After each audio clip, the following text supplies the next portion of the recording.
We interrupt this program to activate the emergency alert system for an Amber Alert. Be on the lookout for an abducted child in Franklin County, Ohio. The child was last seen at 967 Elaine Road in Whitehall, Ohio.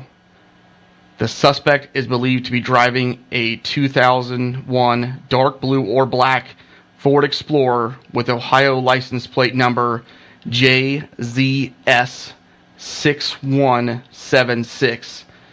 The suspect is an unidentified female.